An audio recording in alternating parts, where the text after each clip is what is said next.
You're listening to the AfterBuzz TV Network, now the largest new media platform on the web, and your #1 source for after-show entertainment. Very good, Dean Johnson.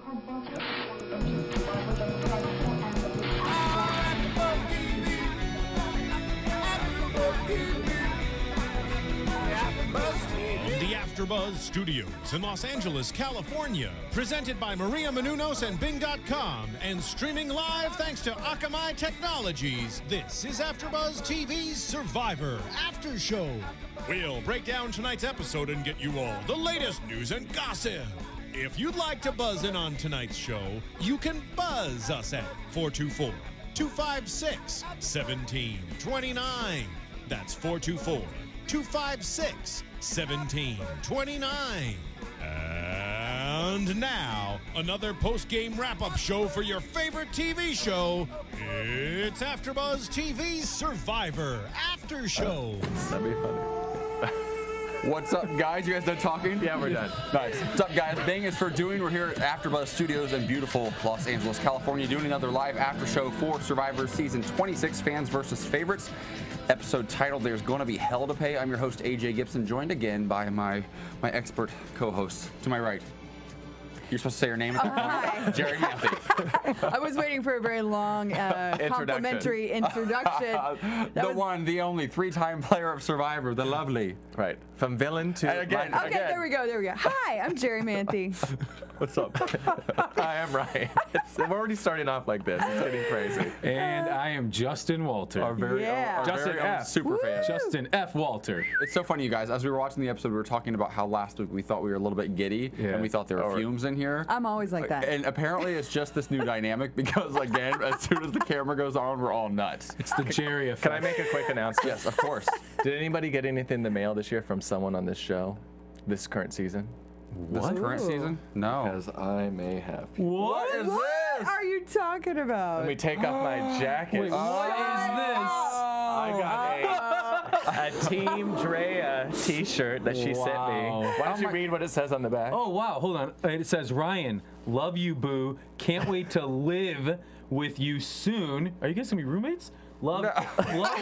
Wait, what? Ryan, I want you to model it right now. Love. Yeah. I'm gonna come out. Wow. First of all, will you explain what live means to him? Live means like you live. I live for that. I live for this. It's sort of a slang. And she even sent you a women's small. I love that. It looks great on you. Nice work. Oh. Take a look at that. It needs to be cut off. So for our Like, iTunes listeners, it's a purple shirt with green text. It's very tight. For Andrea Belke. Yeah. We do love her. And I will say this, Andrea, I mean, I know her, we both obviously, clearly Ryan knows her a little better than I do. In real life, she's a sweetheart. We're pulling for her. I'm also pulling for Brenda. But where's she at? She's not on this We season. haven't seen her. Like, she hasn't even appeared in any of these episodes yet. She's not a contestant on this Who's season. Brenda? Exactly. The Asian. I was just gonna say that, but I decided The not token to. Asian I go girl. there. Yeah, you with Ryan's the token Asian on our panel. I am not Asian. I know he's not, but he could be. Did Andrea send a lot of people those shirts? For Just 3. me. Just you. Only 3. No, I guess she had like a big party from her hometown, and she like had them, and then she's like, "Well, honey, I know you love me," and it came in the mail. Oh, that's fun. Aww. Andrea, if you're Yes. listening, Love I ya. did pick you first in my Survivor Fantasy League with my friends. Oh, Justin Really? wants a t-shirt. Maybe. Justin would, Andrea, if you're watching or listening, Justin would literally cry if he got a t-shirt from you. No. Drea, you should sell them. That's what I think. Yeah. You know what I mean? Yeah. Work it out. Why not? I'm not sure. We sold Fab 3 shirts. We did. We did. How'd that go? But we sold them for a charity. Yeah, this is true. We sold them actually when we were on our show. We sold them for a charity back home to raise money for a lake, which was kind of A whole 10 shirts Right. you guys Yeah. sold. and the lake is crystal clear now. You can drink out of We it. made a few grand for the charity. Oh, nice. That's awesome. That's awesome. Anyways, so let's talk Yay. about this episode. Yes. As opposed to talking about Andrea This or is- ourselves, which This is is so fun. kind of a dud. Other than Shamar blowing up like 20,000 times and then threatening to quit, it was kind of a... Yeah, and we found out, we kind of talked about this off camera last week. We found out that Shamar's kind of, we might have touched on based on this, he's a YouTube sensation. And someone kind of. on our YouTube page actually posted, hey guys, did you realize Shamar is a YouTube sensation? Posted the video link of 8.5 million viewers? 8.5 Yes. million viewers. Which is for- crazy. And that was for- one of them. There were several. The rest still had millions of views. And he was on a bunch of talk shows and Yeah. everything else. Yeah. And I Like, guess he was protesting, he was supporting the Occupy movement, correct? in And- New York. Yes, Wall and Street, screaming yeah. basically because he's an ex-Marine, speaking out against the police officers or something. Is that right? Yeah, they were. It was, you know, when things were getting heated and the cops were kind of being a little too physical with the people that were just standing there trying to protest, and he stood up for them and was very vocal about it. It was actually really cool to see. You know, it made me want to like him because the Occupy movement is one of the biggest movements in our time, and I don't know. Just seeing him on Survivor, this episode, I was a little concerned, and I don't know how I feel about him anymore, just because he was so close to quitting, and now it almost sounds like they recruited him off of YouTube. Right, clearly. Had to have been, because his heart's not in this. So what are the bets that he's ever even seen an episode of Survivor? Very slim. Or he did a boot camp before he got on the show and just rented the I'm saying prior to casting, I put money that he's never seen one episode. Yeah. Yeah, and he's supposed to be a fan. Which does break my heart, because you look at the yin to his yang. You look at Cochran, who initially was a fan and now is a favorite, and he talks in this episode about how he's like, it's like Wednesday night at 8 o'clock all day every day here. It's so exciting. This is how Justin would be if you're on the show. But he's so excited to be out there again, and he's so endearing and so genuine and so just happy to be a part of the Survivor family, and to be considered a favorite now has just got to be mind blowing for him. But then you see Shamar, who, and I'm still, you know, I haven't made judgments on Shamar yet, because I've known a lot of Shamars. Who was a fan? Wow, we're getting personal. No, didn't somebody say that on the show? Sherry. Was it Sherry? Sherry Exactly. That, yeah. No, we're calling her Sandra Bullock. Yeah, Sandra Bullock. Sandra Bullock from The Blind Side. From The Blind Side. No wonder she's taking a liking to Shamar. Not because she took a liking to the big black man on this, because she looks like her. I never even thought of that. I went there. Look, I'm not afraid to go there. Is she gonna get him clothes next? No, to some. Well, maybe she should, because he doesn't look like an ex-Marine. No. But I'm still, judgment's still out on Shamar for me, because I understand a lot of people like him, and I understand what it must feel like to be in a tribe of 10 where the only person that has the background, he's a big black guy, which has got to be intimidating. And you understand how he feels? Yeah, well, no, but a lot of the duplicates, as we have every season, all the little blonde girls on the tribe, and then a couple like douchebaggy like guys who are in their 20s and really in shape, like that's got to be intimidating. So I think that it's still possible, and I'm just playing devil's advocate here, it's still possible that his message is just being lost in translation. He's frustrated. He's not being portrayed the way he thought he would be. He's not being able to communicate with these people the way he thought he could. And in the real world, in the Occupy movement, which is what made him famous essentially, and got him on the show possibly. But he was able to be loud and outspoken and very just aggressive, and that doesn't translate in the Survivor world. It doesn't. At it all. doesn't. But I mean, he even said in the last episode, he said, "I'm a big, loud black man." And that's what I am, you know. So he's proving himself. Well, but it also, playing devil's advocate, that maybe has been his MO throughout his life, and maybe he's had to resort to that in certain scenarios to be heard. Yeah. And I feel like now is not the time to play that card.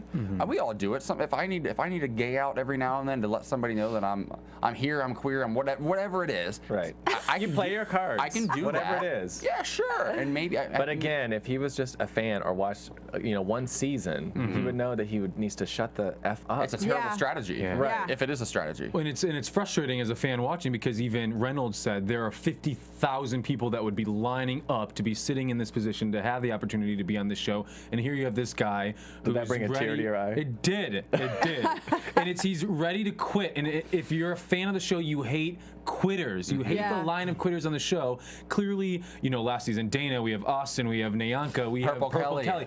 So many quitters, and it's really frustrating to watch people like that. And then to have someone like Reynolds see it as his opportunity to stay in the game longer. He can get a footing in the tribe, and then Shamar then turned it around. Like, I'll be loyal to you guys. I don't want to put you out. So he did a good job on spinning, quitting, to them being loyal. Do we think it's all about getting attention. Yeah. That's all he wants. He wants attention. Look, he got it. Is there any possibility it's actually a strategy? No. Really? No. I don't know. Here's the thing. If it were a strategy, we would see that side in the confessionals, I believe, because then it would be showing us this is a genius strategy. I got all these guys fooled, blah, blah, This is a genius strategy. If that is strategic, hats off to him. It's awesome. Yeah. But the fact that we haven't seen that, I would 100% Well, say it's not. maybe he's a method actor. Maybe like a method actor, he has to be so in the character all the time. That's Philip. That's Philip.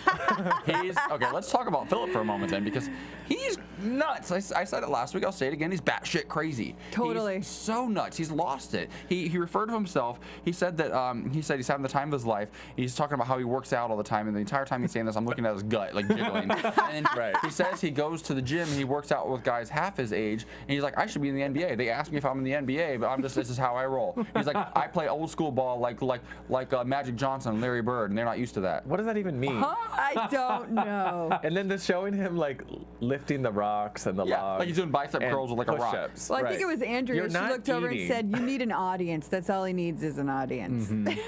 Which makes him awesome TV to watch and entertaining. I guess. But I mean, it's just the butt of the joke. I mean, like the music is like funny when he's working out. It's like dun dun dun. Like I mean, they're all just making fun. He's a circus act, and his audience is the camera. I mean, he's clearly playing. It is a little frustrating. Again, I'm going to just be bold and just say it. It's a little frustrating to see that the two characters that they're getting these sort of edits are the two black guys on the tribes. Maybe it's completely fair.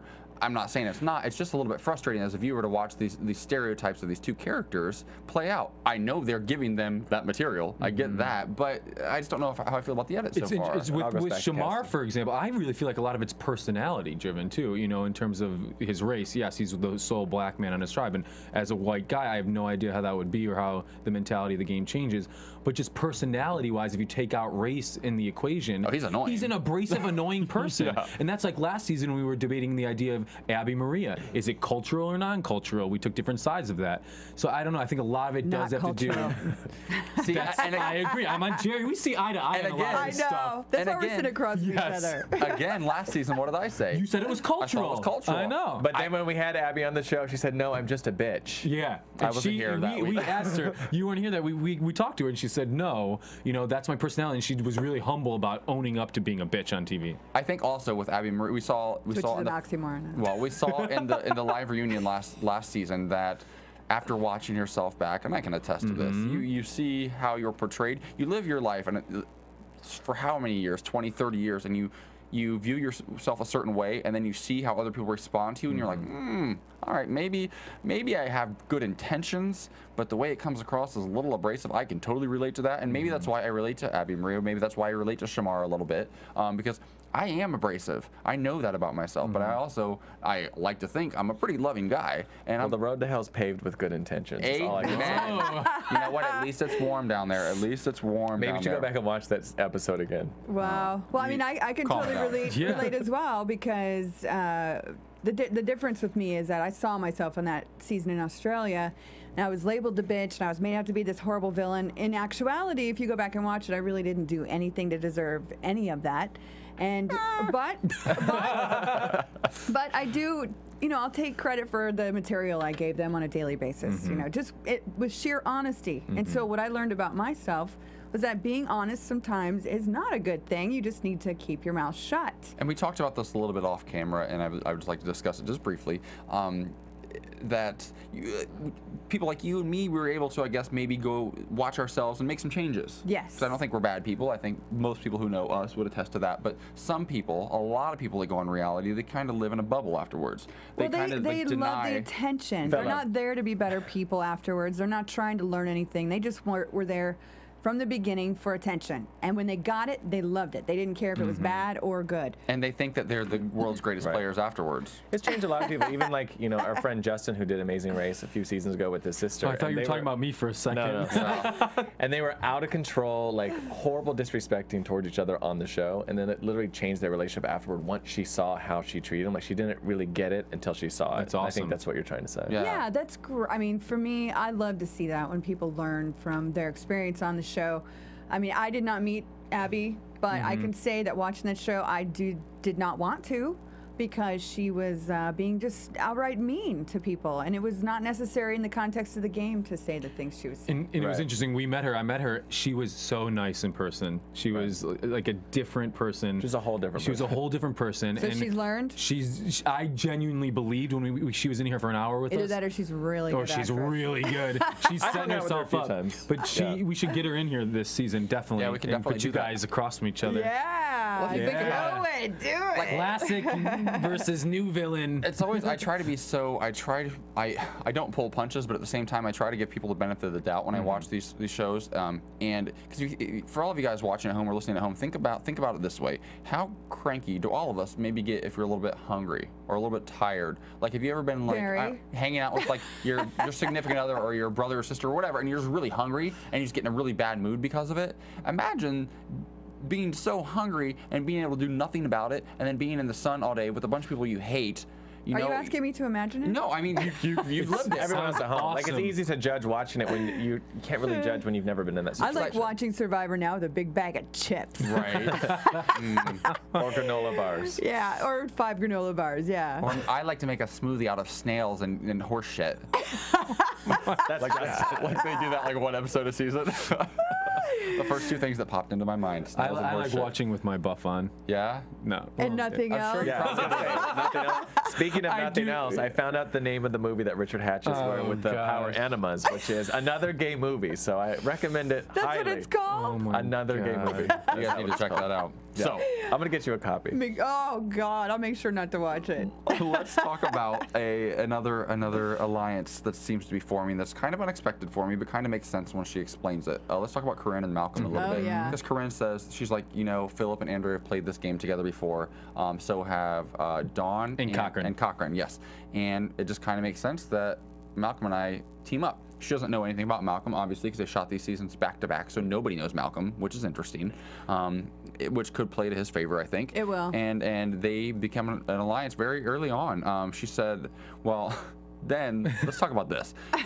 Just like last week with this whole idol thing. It drives me crazy now how easy it is to find idols. Right. If there's a hole in a tree somewhere, there's an Go idol stick there. your hand in it. Yeah. If there's an idol hidden Just here, it'd be saying. in your glass. Yes, exactly. I mean, it is a joke. Oh, I'm so thirsty. It is such a joke.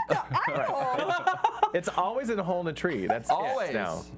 It's ridiculous. It really Yeah. is, and it's They're not even giving clues anymore. at all. And you said also, like, what happened to Tree Mail? Yeah. Why don't they mention Tree Mail I'm anymore? so mad. Tree Mail was great because it gave people the opportunity to go off in pairs and have conversations, and things happened around the Tree Mail box. And Maybe then, they didn't show it, but they still are, you know, it's clear. I bet they're still doing it because they did show in the other episodes Tree Mail.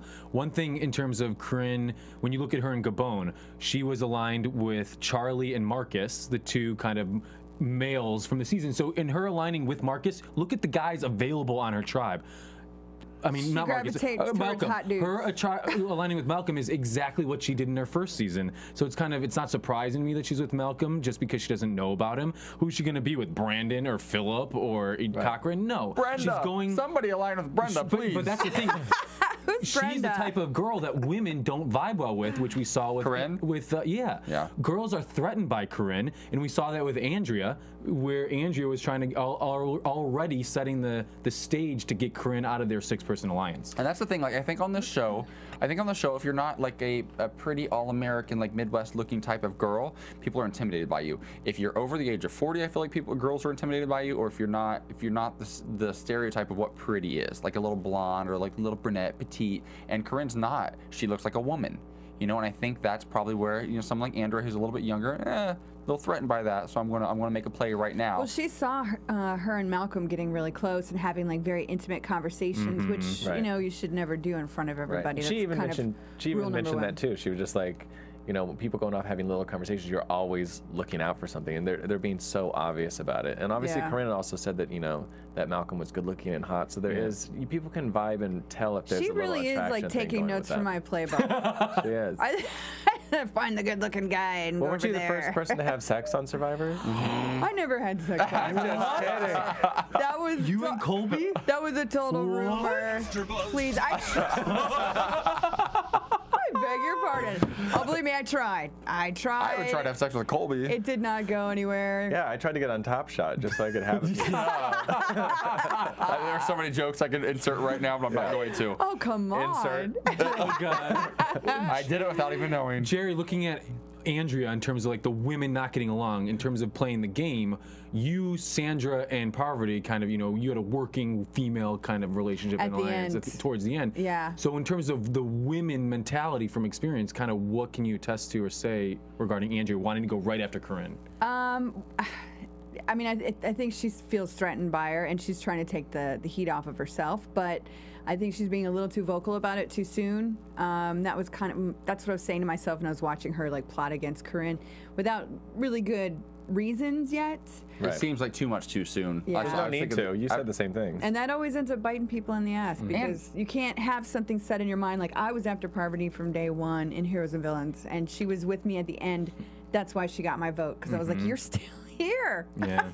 But had I known at the beginning, I maybe could have worked with her a little bit better. Right. Yeah, I think it's too much too soon. I think that she was trying to make a case to get Corinne out before they'd even had an immunity challenge, or they didn't even know if they were going to tribal. And now that they ended up winning the immunity challenge at the end of the episode, now you've got to deal with that for a few more days, and you have 3 or so more days for this to get out that you're gunning for her. It doesn't make sense to me. Also, why would you tell Brandon anything? That's exactly what I was going to say. There's no point even speaking to him. Yes. Like, You know, that's the new too Survivor. much. This is like, I know I always go back to, the old school, the new school. The new school Survivor is, I know, all They about. should do an old school versus new school season. That's Yes, it they right should. there. That is what they should do. I've been saying it forever. But what would you fall in? You played new, you played old. She's old She's school. I'm old school. Yeah. I'm old school because I still played it old school. True. Based on you your know? original season. But it's like original season. There we go. nobody talked about strategy or voting people off before we even went to a challenge back in the day. Like, you wait until you have to have that conversation Right. because it's like showing your cards too soon. And I felt like it was normally like who performed badly in the challenge. It was sort of like that in the beginning too. Yeah. And then it just exactly. flipped. It used to be you used to have to keep the strong people around to try to make it to the merge, and it's kind of different now. But it is interesting though, because like we talked about last season, it wasn't that way. It's just how the game plays out each season. Where Janice and Malcolm were concerned, they just kind of lucked into the whole situation. I mean, they hung around and but they were in tribal council every single week. And then they went into a merge as the swing votes, and they never really had to play a dirty game. They were allowed, to not play that way, and it just kind of worked out for them. This season, it's like everybody's gunning for everybody right away, and it's just like, I don't know who's in alliance with who. Everybody, it's always changing. Yeah, every time before tribal council, I'm always like, well, it's going to happen. Yeah. It's Andrea's putting herself in the position of she has to be the #1 person in power, or else she's gonna lose control. Because if she's playing her cards too soon, when you tell Brandon, it's just really risky. And I was shocked to see her. I thought she'd be more calculated. I still think she's going to go far. I know you disagree with me, but I think, hope I'm wrong. Yeah. Well, I think there's a reason why she sent you a T-shirt. Really? Are we reading into this? Of course, I read into everything. If a Survivor does it, I'm reading it. That's cool. But Well, yeah, I think that to me says that she does pretty well. Well, let's hope so. Yeah, I agree. or she sent it to you already because she's going to be out of here soon. And she got it before she was Or off. that, yeah. One or the other. I want to let you guys at home think. I want to thank you guys for listening and for watching us on YouTube, listening to us on iTunes. Please go on to iTunes if you guys are a fan of the show. And you guys keep whispering. That's cool. I can hear you completely. It's really fantastic. No, you guys get on iTunes, rate, comment, tell your friends about us. And also, if you guys do comment, we will comment back. We're going to try something new, I think. And I'm going to let Justin talk about this a little bit, though. We want to give you guys the opportunity to connect with some of your favorites from the show, because we have a lot of connections to a lot of people in Survivor. Yeah. So I'm going to let Justin talk about that for just a moment. So one thing with fans versus favorites, we really want to try and connect fans with favorites. And what we're going to do is, if you guys follow, we just created a new handle on Twitter, ABTV Survivor. So follow ABTV Survivor. Hit us up on Twitter, hit up our YouTube channel, hit up our iTunes account, and tell us who your favorite fans are, what you loved about them. And if you do that, we're going to try and every couple weeks link up fans with their favorites over the phone on our show, so they can talk to their favorites, ask them some questions, and bring fans together with some of their Survivor favorites. So it's going to be really fun. I know, as a huge fan, even sitting across from Jerri every week, it's awesome. And it's an honor. So here's an opportunity for you guys to be linked up with some of your favorite Survivor players. And we're really lucky because here at AfterBuzz TV, we have a lot of liberty to do these sorts of things. They kind of give us a little bit of space to like do these cool sorts of things that not a lot of other people can do. And we have such great connections being here in Los Angeles, having a 3-time player on the panel. We can really make some cool stuff happen this season. So you guys, make sure you get on iTunes, on YouTube, and comment. That's your best chance. Also, follow us on Twitter. Yeah, tell us who your favorite survivors are. We want to hook you up. Yeah. Yeah, I'm trying to be better at this whole Twitter thing. This whole Twitter. And I can only do it with your help, so Twitter away. Jerri Jerri needs you. Manthey. Wait, how many followers do you have? 6,000. You have like 8 more followers than me, I think. Oh, all right, now it's a competition. Come on, people. Let's move into the immunity challenge. There was no reward challenge tonight, which kind of made me sad, but there was a reward with the immunity challenge. Yeah, lawn chairs. Lawn chairs. I love that. But they also And got a tarp. Yeah, the tarp's big. Yeah. Listen, it seems trivial, but how much does it really matter to have lawn chairs out there? Is it actually a luxury that you want, that you use, or is it just silly? If it's there, yeah, because I mean, sitting on that bamboo or sitting on logs really, and then the bonier your butt gets, the more weight you lose. It actually is. It's a total luxury to have a chair of any kind to So sit it seems trivial, but it's actually kind of cool. Yeah. I guess. It is pretty It's cool. padded too, so Padded. you could use that as a pillow. All right, you guys. We've got a caller on the line. Yeah. Hey, this is AJ at AfterBuzz TV. Who do I have on the line? Hi, is this Dallas? Oh my God. No, it's not, but I am doing Dallas in an hour, and I would love you to call back in. You pay her to call every week to do this. I'm sorry, what is your name? My name's Stevie. Hi, guys. Hey, Stevie! How's it going, Steve? Stevie, this is actually the Survivor after show, but I covered Dallas in an hour. That's Steve from Survivor. No, we have the right person They linked now. in the right caller. Yeah. He's been chatting with Jerri and I on Twitter. Oh my God, okay. Hey, Stevie, what's up? We fell for that one. What's up? How's it going, buddy? Hey. It's going great. I want to say thank you to Justin and Jerri for tweeting me all the time. It makes my day every day. You're welcome. It's fun. We need all music. Yeah. Everybody else does too. It'll be fun. Yeah. But I just wanted to say, this was, like Jerri said, kind of a dud of an episode. I was excited to call in tonight and talk to you guys, but I'm glad they showed Hope for like 30 seconds so we could know who she was before she went home. We saw her ass on the way out. Nice buns, by the way. Stevie has And I also wanted to say, oh, I'm sorry. What? Oh, no, go ahead. I also wanted to say, if they found Shamar on YouTube, which I didn't know until tonight, can somebody recruit me already? Hello. I know. Your video was really funny. I enjoyed it. I watched the entire thing, I have to say. Oh, God. What was the video? I rewatched it after you said you watched it and was so embarrassed. Thank you very much.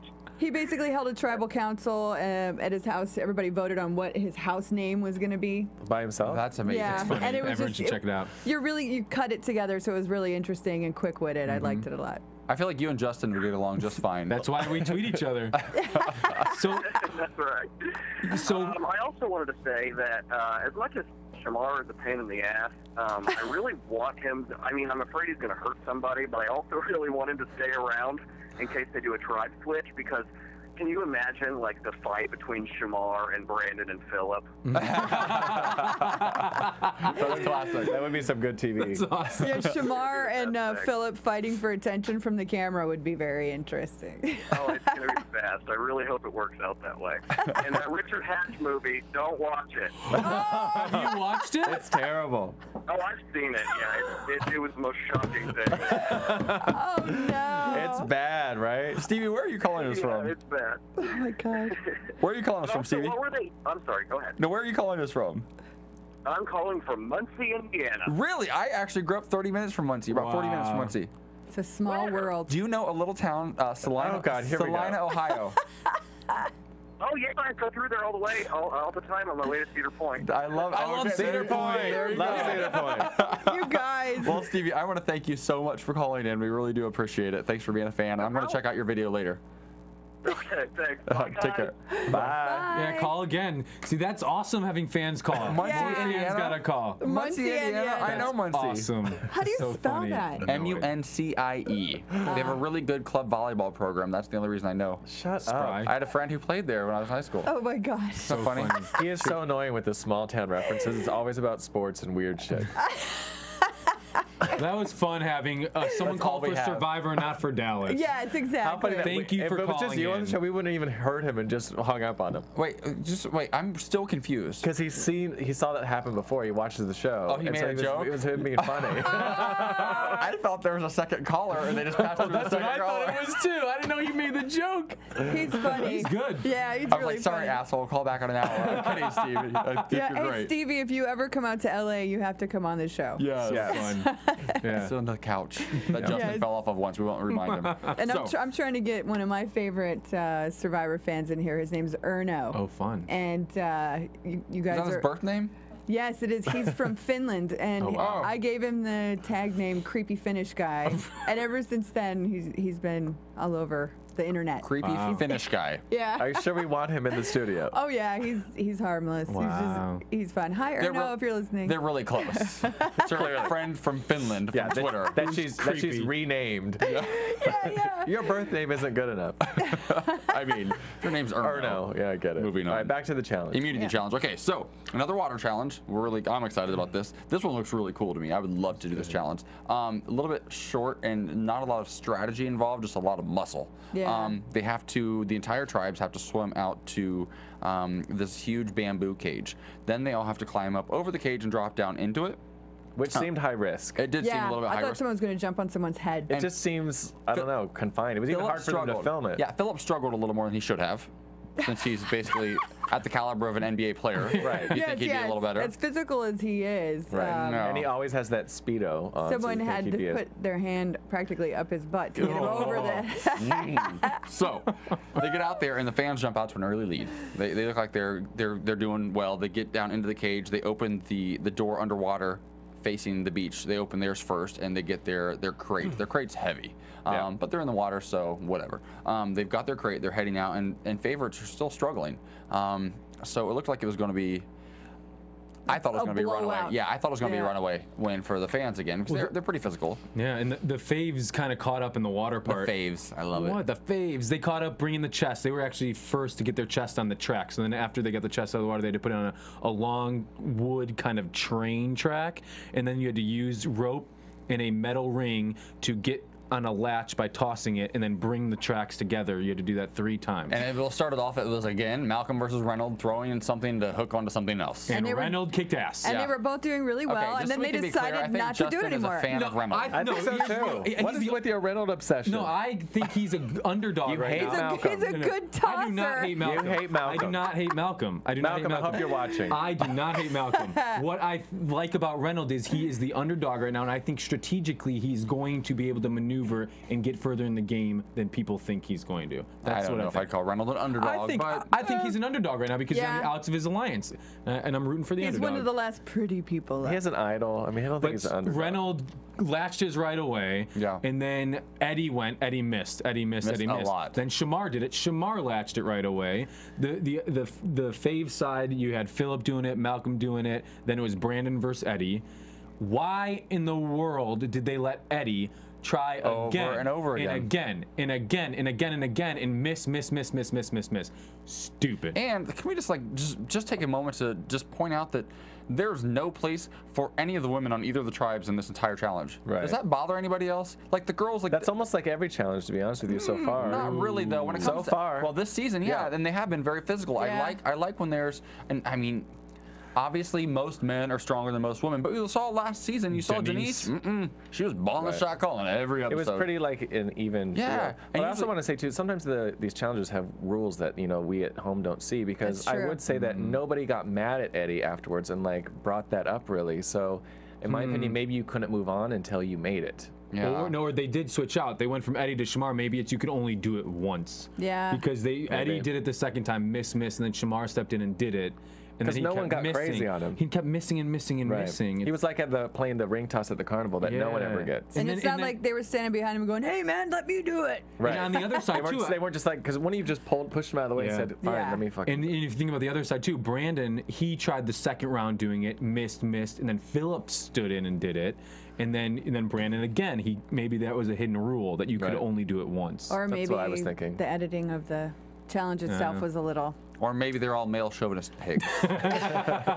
So, anyways, nice segue. The faves do come back, and they end up winning this challenge, and it was a cool one. It was exciting. It was close. I love how afterwards they go back to camp, and the fans are of course trying to dissect why they lost again. And Shamar's furious because he didn't have his goggles, because he gave his goggles to Reynolds, and then Reynolds was like, "Oh, you could have had him back," and whatever. So Shamar starts doing. I'm like, Shamar, now's not the time. You just did well in a challenge, So let's leave Yeah, with they that. won. Right. I'm like, why are they even arguing? No. Oh, that's right, they lost. But Shamar did I'm well. all confused now. He Right. hooked one. He did his part. Right. Lay low.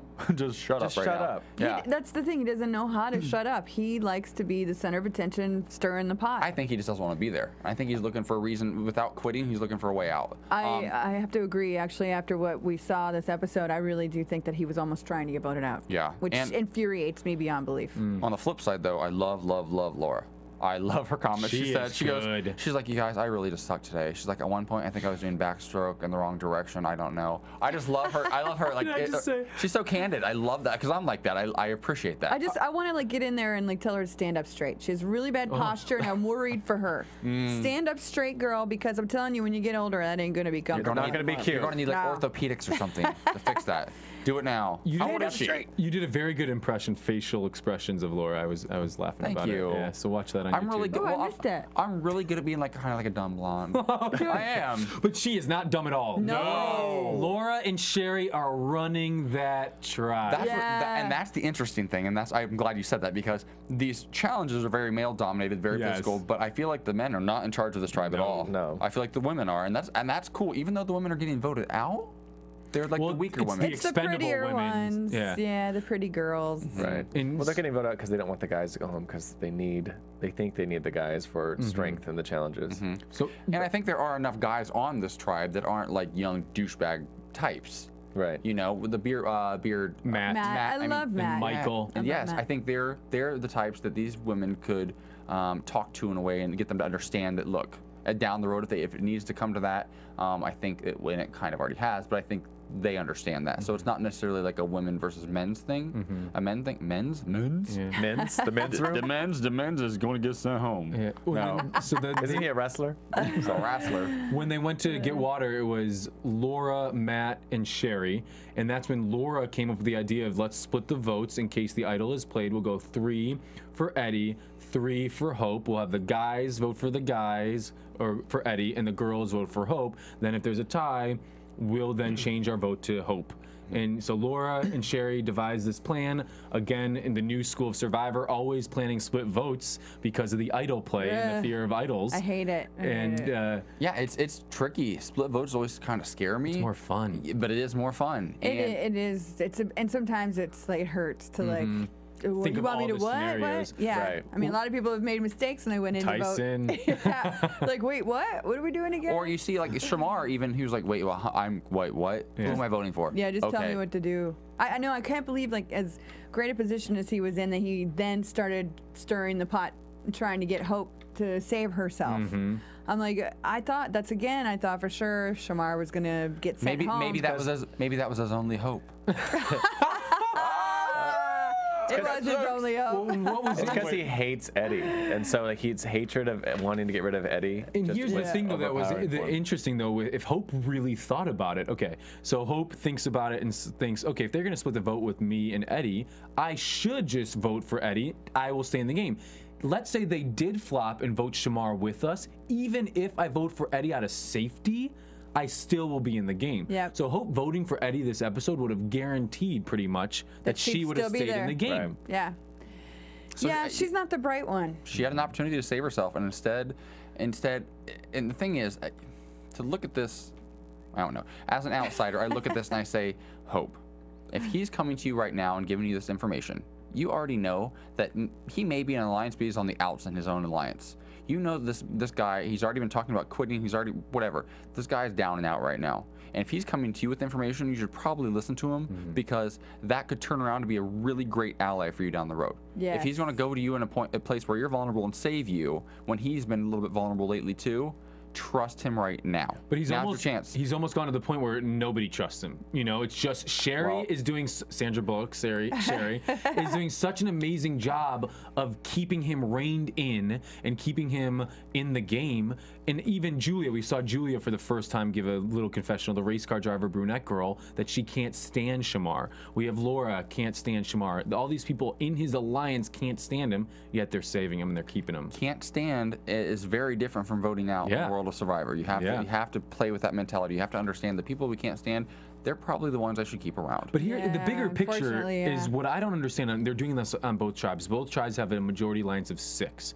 When you do that and you don't keep the outsiders... Wait, can you say that one more time, just in case Reynolds watching? How many does it take to be in a majority of tribe of 10? 6, Reynolds, not 4. 6. Continue. So both tribes have a majority alliance of 6. But what they're not doing is in that majority, they're not having each people take some of the people in the minority and making them feel safe. So if there's a swap, there's a switch, you have disenfranchised members on your tribe that will, in the drop of a second, go switch to the other side. So I don't understand how you have this 6 alliance, but then you're not saying, you take this person, keep them a little closer, so then if there is a switch or when a merge happens, you don't have these people automatically ready to screw you over. Nice use of the word disenfranchised. Yeah. Felt very political for a moment. Oh, wow. Yeah, you know, it's weird because there hasn't been a tribal switch in a long time. It really hasn't. That used to be a thing whenever I played it. I think it was the second time where it was going on so often in seasons that we were all really paranoid of it happening. And sure enough, I think it happened twice on the All-Stars. You know what I think? I think Concord was the last one that switched sides, right? Oh, yeah. Otherwise, they always talk about it, but when they get there, no one ever does it. You know what I think it really is? I feel like the last few seasons of Survivor, they've really, with Boston Rob's season, with last year, with the comebacks, who were sent home early in their seasons, whatever, the medevacs. And I feel like they're really trying to get certain people to win each season. They bring back people because they want them to have another shot at winning. And I think that the least amount of switching up that they do gives them the best opportunity to still win. And I feel like that's kind of happened. And it's these seasons feel a little bit tailor-made to help a Boston Rob win, or a Russell Hantz win, or Mike Scoopin, or some of these players that are coming back. I would have loved it if Scoopin won. That'd have been great. He's your boy. I love I did Scoopin. like him, but he was probably, in the Final Four, he's probably my 4th favorite. I mean, I thought he was fun. He's fun to watch. Like, he's a doofus. I understand. You understand so much better why he went out the original season the way he did after watching this season. He's very carefree and careless. Yeah. And I was so just in love with Denise and Lisa Welch. Yeah. It was a great season. That was a great season. It was exciting. I think that's part of the problem with this season is it's got a really big shoes to fill. Well, I also think that every single season, in all fairness, because I do watch back these AfterBuzz shows, and I realize I'm a little bit critical on Survivor sometimes. I'm only critical because I absolutely love the show. I've watched 26 seasons of it. I've been obsessed with the show since high school, or my first year of college. That dates me a little bit. But I'm obsessed. You just dated me, actually. Thanks. But I was on that season you watched while you were in college. I just got in high school. Yeah, but I'm obsessed with the show, and Justin's not a fan at all. But every single season it's like this. And this is what's so interesting about Survivor, that it still does so well, because the first half of every season is kind of shit. It really is. Always really, it's like you're kind of getting to know people, you're not really in love with it yet. But the second half of Survivor, there's nothing on TV like it. Right. Like once you get down to the final, like after the merge, and then you go into like the jury, that's when it's just, it's so exciting. Right now, we're just getting rid of people who do not deserve to be there. Right. They're worthless. Well, there is a level, though. There is more so in these seasons, more strategy being played earlier on. Earlier, how we were saying in classic Survivor seasons, you vote off the weakest members. That doesn't happen anymore. It's who are you forming these alliances quickly? Who are you getting off because of alliances right away? Shamar would not have stood a chance in an earlier season of Survivor the way he's acting. No. But because people look at him as a vote, he's going to be out there for a while. But there you have to. Again, I'm looking at this objectively. That's how the game has evolved. That's what I'm saying. And that's the game now. Yeah. The reality is that the game in Australia Outback is not the game that it is, Fans vs. Favorites season 26. It's not the same game. 100%. Some people can make the adjustment and come back and still rock it. Then you look at somebody like Colby, who came back and played later on, and he bombed. Like, he was not in great shape. His head wasn't in the game. Like, he didn't want to be there. Yeah. That's, really what happened was on day one, everyone else was playing the game, creating alliances, and he was just like, dunk, got on the beach, I'm laying in the sun. Me and Tom are going to be buddies. He didn't adapt to the new style. Yeah. No, it is a different game. It's being played before we even get dropped out there. That's what Especially it's like now. Especially on a season like this when all the faves know each other. Yeah. So it's really getting played. You can guarantee they all talk to each other before they left. Which may be part of the reason why Andrea, going back to the beginning of the episode, maybe that's why Andrea's trying to get rid of Corinne right now. Maybe they have something outside of the world of Survivor. I guarantee you they do. Exactly. So We go to a revote. Justin looks totally upset right now.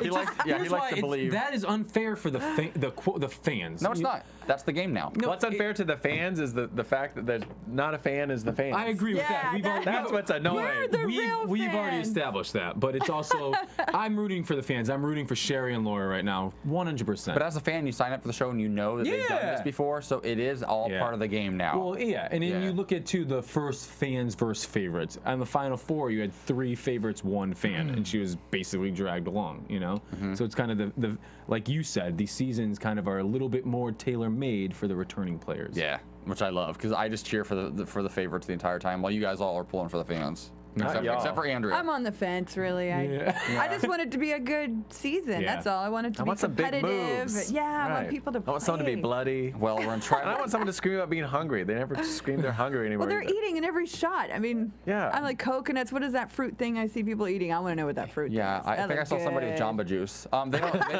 They don't lose the weight that they used to lose. I don't see it. But so we go into a revote, and you guys were all saying hashtag revote while we were watching the show and cracking up. I was like, you guys, everything doesn't have to be a hashtag. You're like, look, it's on the screen. CBS did that. So we go into a revote, and what happens in a revote, you guys, for anybody who's just now watching Survivor for the first time or hasn't seen this in a while. It's changed over the years, though. I didn't even know what the rules were. I was like, what happened? Where's the rocks? There are 9 votes. Yeah, that's if it's a revote of 2, I believe. Or, I don't know. That used to be the case, and it changed. If the vote can't change. Yeah. Well, what happened, and this could have happened, maybe it would have happened if we'd gone to another revote, because there are 9 people voting. Three votes go to Eddie, 3 votes go to Shamar, 3 votes go to Hope, okay? And then those 3 are not allowed to vote in the revote. We could have had another tie. It could have been a 2-2-2. And then maybe they would have had to get some colored rocks out. But it didn't happen. I wonder what they do. I'm going to ask around and see what the new rules are. Because back in my day, it was if you had any previous votes against you, whoever had the most was then voted out. And that ultimately at the merge played a huge role. It was huge. Oh, yeah. It was huge, yeah. I forgot That's because everybody was sneaking out who has the hidden votes, who has the cast votes, and you guys played it off like you did, and you didn't. No, they didn't. That's what they...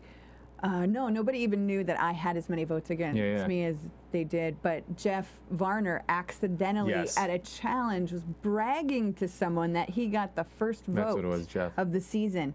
And that's how we knew to vote for him. Isn't that crazy? Wow. Yeah. It's crazy. And I'd love... This information's priceless. It's crazy. Yeah, right. Let's get a copy of the rules for next week. Okay. Okay, I'll see if I can. But then you go to Survivor Marquesas. That's the first season we had the rocks pulled with I don't like the rock. With Pascal. He pulled the rocks and got eliminated. It was Nalia and Pascal and Catherine. And Aaliyah? Nalia. She was on that season? No. Nalia. I love Pascal. Pascal and Pappy and Vesepia, and that's when that was the first season where we had this rock pulling, and Pascal actually pulled a rock, and thankfully... Sandra's like, no one's called me. Oh, we gotta get her.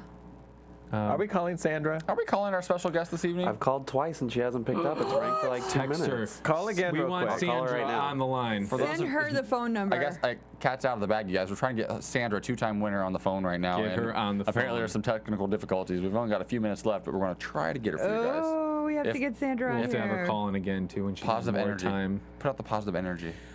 Yeah. So the revote. Hope you guys, gets sent home. Someone just called me the rose among the thorns of this show. Whoa! What? Thanks, Stephen Lehman. Is that we could get Steve that called? We could get a new co-host like that. Right. What happened to our last co-host? Good luck finding one that won't. She's got the safest seat on this panel. Yeah, good luck finding one that won't flake out on you or call in stoned and not being able to get here. Oh. We're not saying that applies to anybody. Revote. Yeah, Hashtag. Yeah. As we're getting a little bit off track right now, let's make some predictions for next week. Before we're going to try to get Sandra on the line still, see if she can call in. Ryan's going to go take care of this. It looks like he's making stuff happen right now. Let's talk about what right now. She is. Yeah. You guys, okay? So we're just changing up the whole process. Hey, this is AJ at AfterBuzz TV. Is this Sandra? Yes, AJ, how are you? I was just saying, you must have been dialing the wrong number because my phone did not ring. Sandra. Girl, it is not me calling you. I apologize for that. It's me. How are you? I miss you. Man, look, I was like, man, this dude said he's going to call at 9 o'clock. I'm calling him my bed at 10. I'm going to give him 1 more minute. So, Sandra, first of all, thank you for being here for us tonight and for hanging in there. I know it's late where you are. And I know you also haven't been able to watch the episode. I hear there was some issue on the East Coast. Basketball games. Yeah. We said to watch at like 1 in the morning or see it on CBS tomorrow, because I was trying to come to CBS right now and say, well, let me see if something's up, but there's nothing there. Yeah, they don't air until later because of the West Coast. So, well, you haven't seen the episode, but what do you think about the season so far? What do you think about this format, the fans versus favorites? They've done it before, but what do you think about this season? I don't know. Every favorite that's there is not a favorite. I don't feel like there. And every fan that's there is like, I don't know where they got these people from, because I hate when they make rookie mistakes on day 3 and day 6. I mean, like, it's crazy to me when there's so many potential better people they can cast out there that really know the game and will really get it moving on day 1. That, you know, I hate to talk about heroes and villains, but when we got there on the beach on minute 1, we were already strategizing and playing the game. These people, they're in La La Land. I don't understand. It is really frustrating. And we were just talking a moment ago, because we have a super fan on the panel with us, Justin. He literally can name you every tribe of every season and tell you like who was on what tribe before and after the merges. He knows it all. And to see some of these quote unquote fans on this season kind of frustrates me.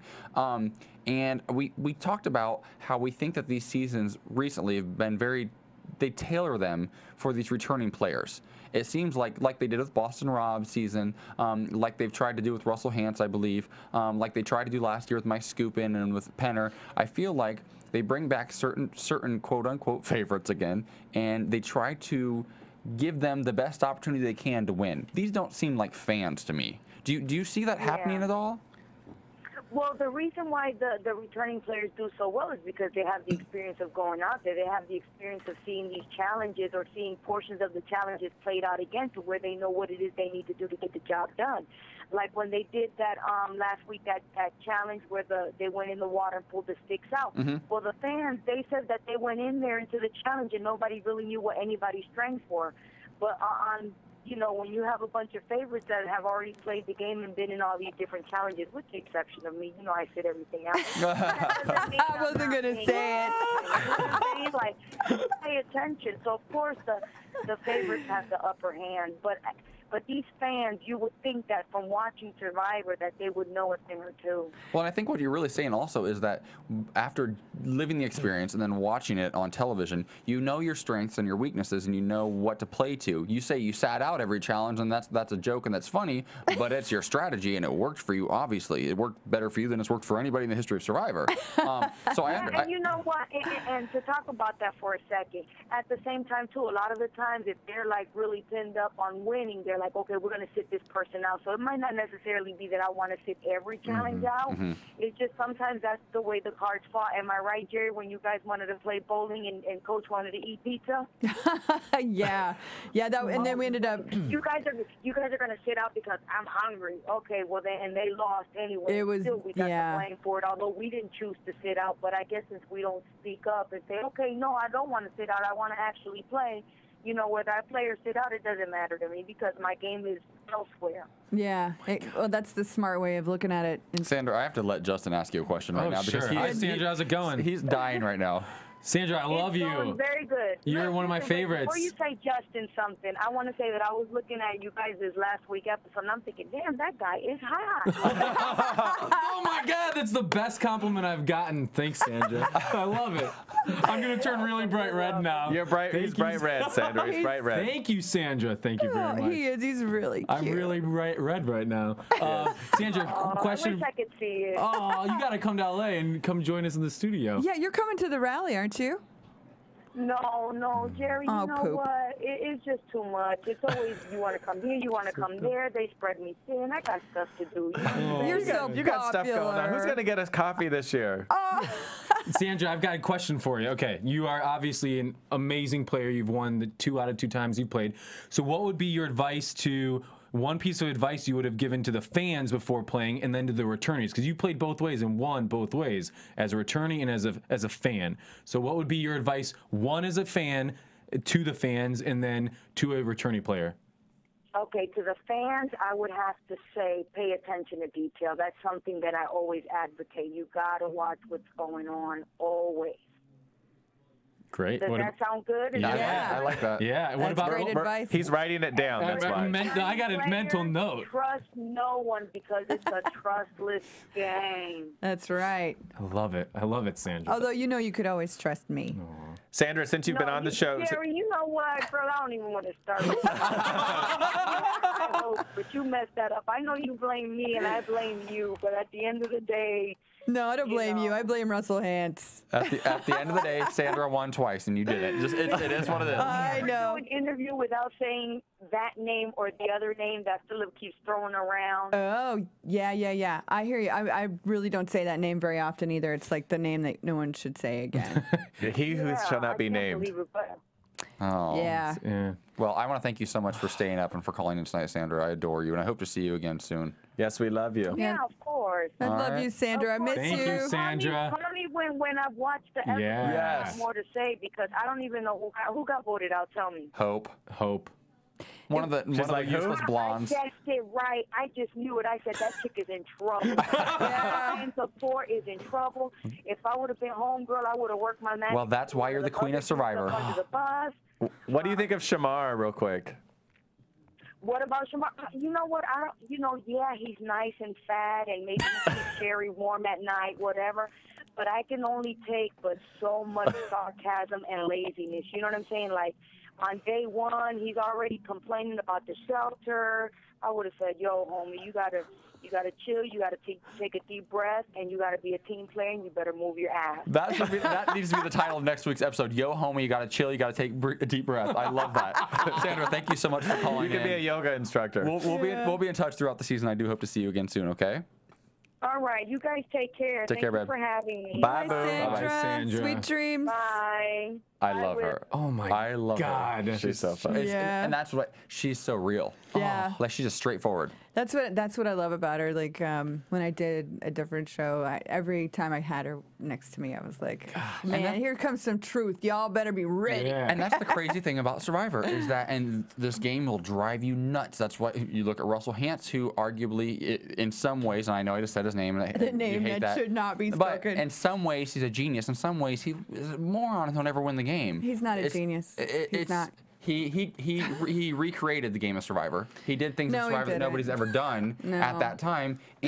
But the problem is, he doesn't have a full game. You know, she's smart enough to understand that. Look, sometimes your team wants you to sit out, your tribe wants you to sit out over and over again. You sit out. He wasn't there to win. Well, it's not about. He was there to be famous. If you're there to get a bunch of attention and be famous, then you can make a bunch of choices to make that happen. But it's not a winning strategy. Period. It's just not. I think the second time he was there to win.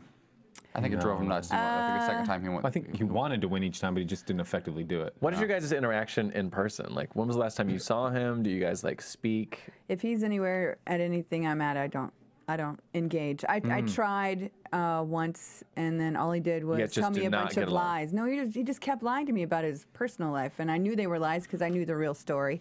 And he just lies. He's a pathological liar. And so I'm sorry. I played a game. I played a game, but in real life I don't have to play it. You know, I can just walk away. Yeah. So if he should call in, how would that go over?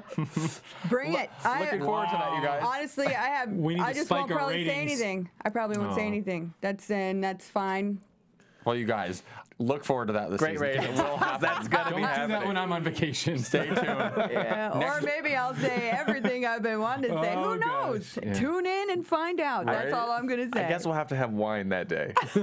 For sure. We are a little short on time, so we're going to skip right past the predictions for next week because, I mean, I think we all know what's going to happen. Do we? Shamar's going to be an ass, and it's going to be more Shamar, and we're not going to hear anything from Brenda. Right. And Sherry gets a little crazy. Sherry does get crazy? Yeah. We'll look forward to that. I want to thank you guys all for watching tonight, for tuning in. I want to thank Sandra so much for calling in.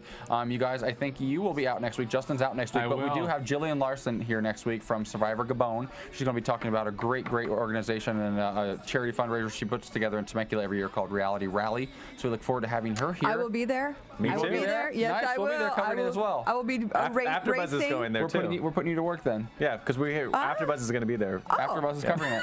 Well, I'll be there already then. Perfect. Perfect. Well, Jerri, since you have 8 more followers than me on Twitter, I probably shouldn't say this, but where can our viewers and listeners find you on Twitter?